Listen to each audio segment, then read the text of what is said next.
So the first exercise we do is called attention through relinquishing resources. And what I'm going to do is I'm going to show Finn that piece of food. I'm going to let him have it so he knows I have it. And now I'm going to put it up here and wait for it. Yes. His job is to look at me and away from the food. So I'm saying, here's a resource in your environment.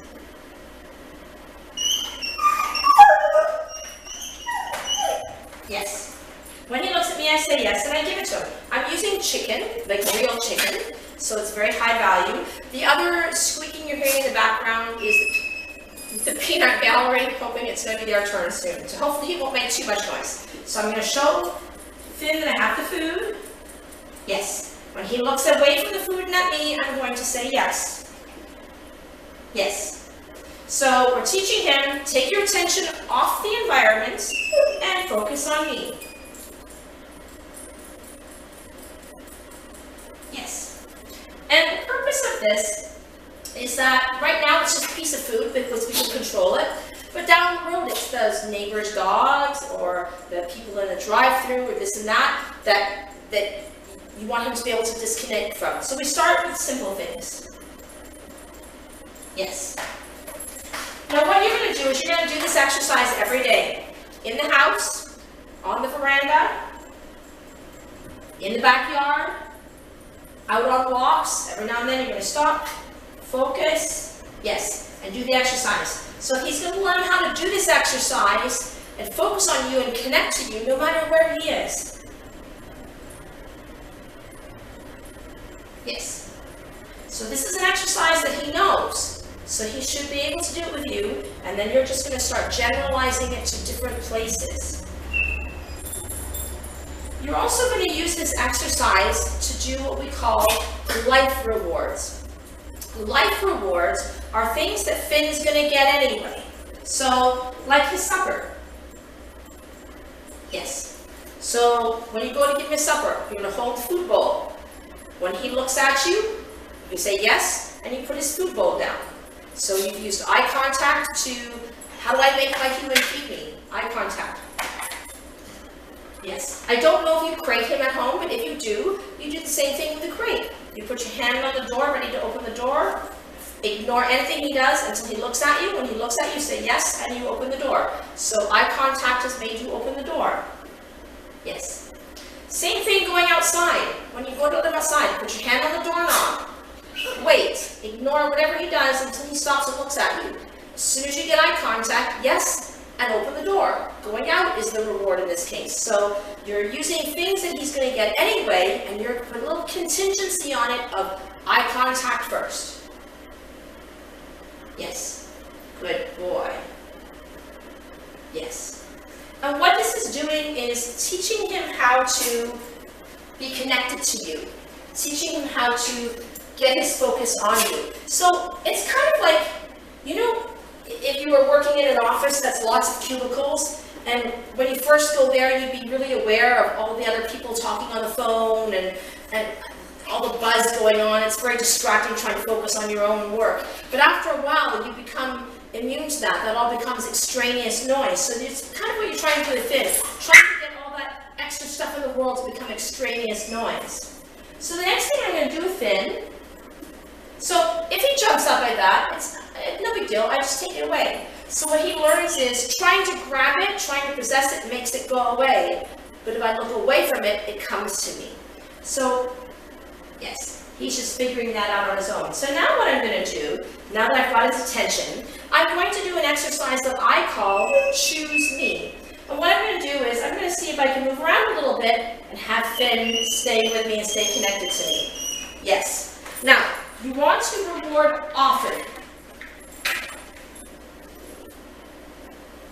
Yes. If you wait too long between yeses and rewards, you give him the opportunity, yes, to lose focus and find something else. So I want to, yes, only a couple of steps at a time. I'm just moving around. Yes. And every time I get eye contact, I'm going to say yes and feed him. Yes. So this is like a little dance we play. Yes. And this is going to build the foundation of your polite leash walking. Yes. Good boy.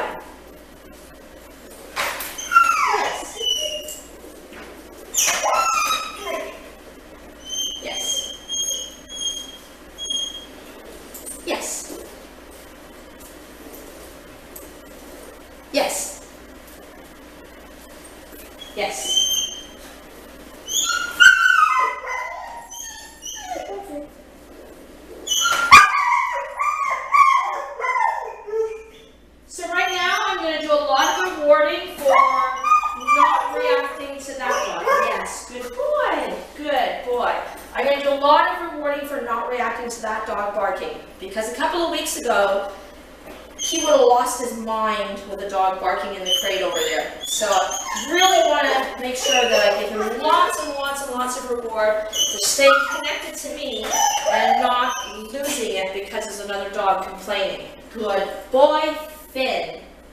So the way I start then my polite leash walking, again, it's yes, all about being connected.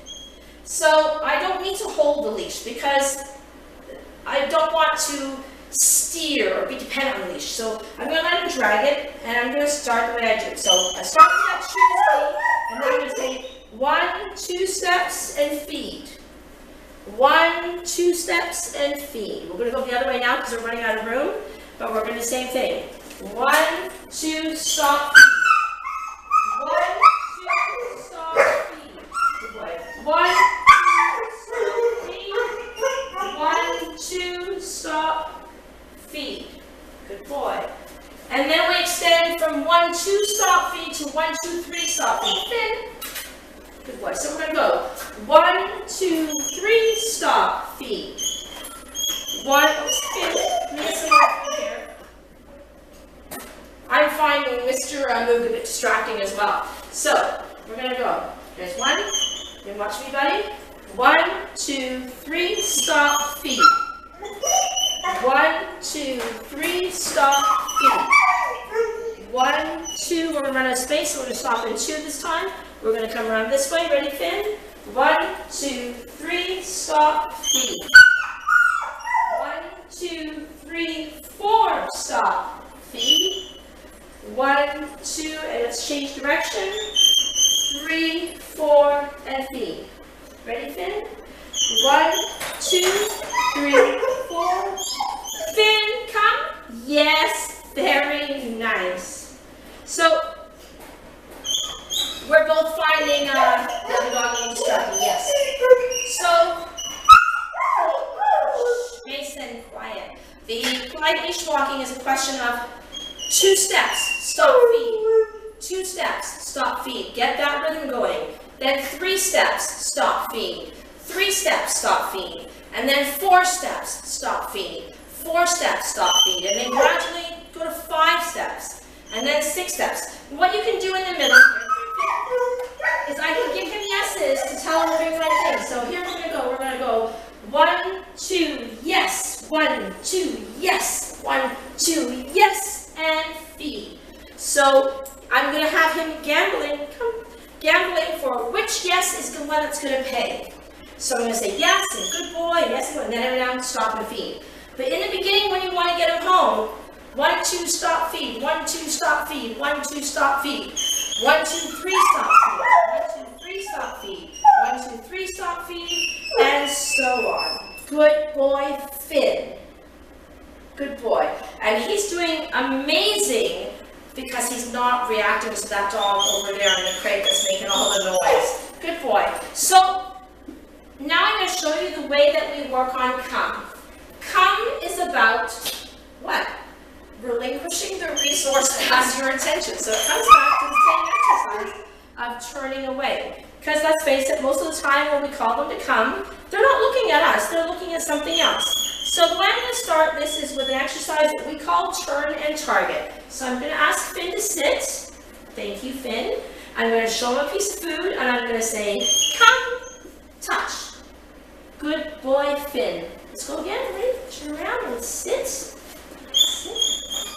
Come, touch. Good boy. Come up here again. And sit. Good boy. Come, touch. Yes. Good man. Good boy.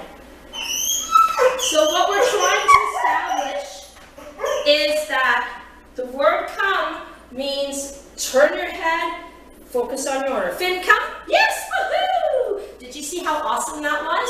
He turned his head like that. That's what you're looking for. Can we try that again, Finn? So now I can't get rid of his attention. That's okay. Finn, come. Yes! Good boy. You're awesome. So that's what you're looking for. As soon as you say come, boom, the head turns. So let me see if I can wander off a little bit. Here, I'll put some food out there, so wander off. Finn, boy. Good boy, Finn. Good boy, Finn. Yes. Good.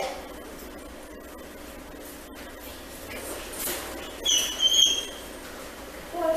Finn, come. Yes. What a man. Good boy. Good boy. Yes. That's very good. Very good, sweetie. Good man. Yes. Good boy. You're a good boy. Yes, you are. Yes. Good. So it's a question of always being connected. Finn, come. Yes. Good boy. Always being connected. And the more connected he is to you and the less he's connected to all that stuff out there, the barking will subside. So I got to talk loud now to talk over this guy that's making the noise. And let me see if I can get it. Finn, come. Yay! He's going to start getting a little bit full because he's a little, we're eating a lot of chicken here. Yes! Good boy. So it's all about being connected to him, making sure he's connected to you. Finn, come. Yes! Good boy. So that head turn was a little slower than I like, but I'm still going to reward him because he still did come. Ready, Finn? Hi, honey. Good boy. Yay, Finn!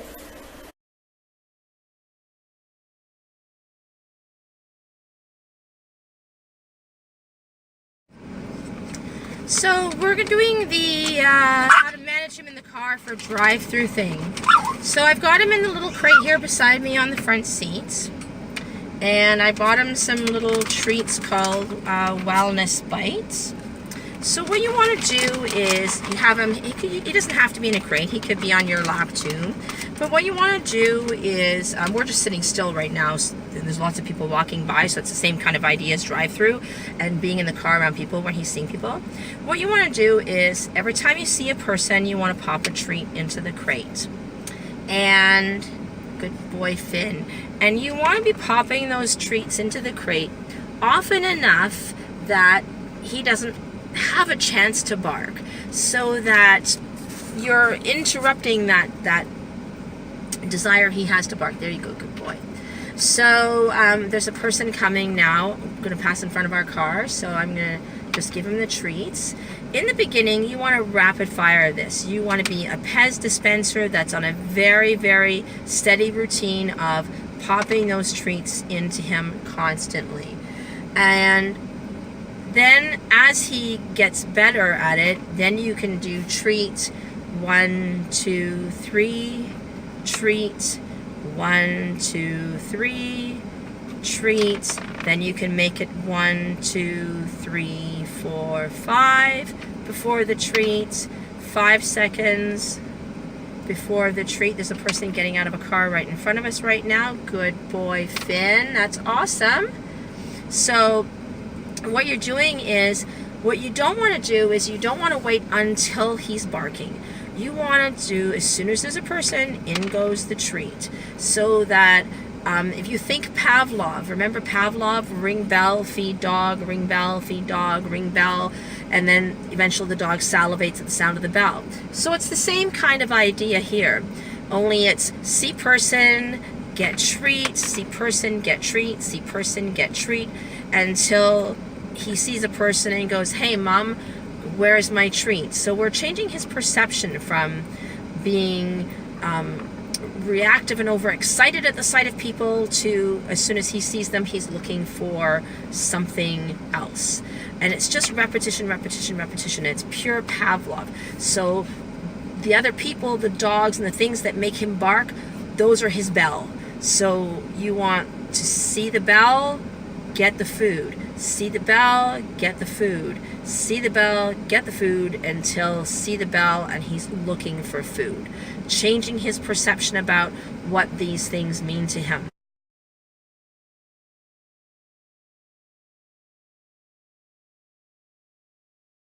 Periodically saying yes and popping him a treat. Yes, good boy. So that I'm rewarding him when he is good, and I'm trying to reward him often enough, yes, that he's not having a chance to have a meltdown. Where you have to really pay a lot of attention to it, yes, is if you stop at a traffic light and there's a lot of people coming, then you've got to really kind of keep his attention focused on you. Yes, good boy. and work at that. It's hard to do when you're driving and working the dog at the same time. So it's better if it would be better if there's two of you and one person is looking after Finn and attending to him. Yes, attending to him, and the other person is driving. It'd be easier. So I can't really look at him. Yes, so I'm just trying to do this on instinct. Yes, and reward him often enough that he's staying calm. So you want to sort of stay to a pattern of as frequently as possible so that he's traveling along with an expectation of a reward coming. Yes. And that expectation and anticipation of the reward coming his way is keeping his mind on that and not on other things. So this is how that works. It's kind of like a pet tutor, that little machine you can buy called a pet tutor. You time it to release to release treats at a certain interval, and then gradually as the dog gets better and better, you extend the interval to be a little bit longer between treats, and then gradually, you know, you can have it even be releasing once an hour or something like that. Yes, good boy. But in the beginning, you need to do lots of rewards very, very often. Yes, good boy. To keep that momentum going, to keep him focused and keep him thinking about, hey, what's coming up next? Very good boy, Finn. Good man. Good boy. That's my man. That's my good boy. Good boy. So we're at a traffic light right now, and he's being really good. Some people walked by and he just looked out the window at them and didn't bark. Good boy, Finn. You're awesome. Yes, you are. You're a good boy. Good boy. So that's the kind of thing you want to do with the car to try and keep him from being reactive at everything outside the car. Good man, Finn. And then if you can't do the if you're not able to do the treating and that, then try putting in his crate on the floor or putting a blanket over it so that he's not having that visual stimulus to make him want to bark all the time. So he's doing a really good job.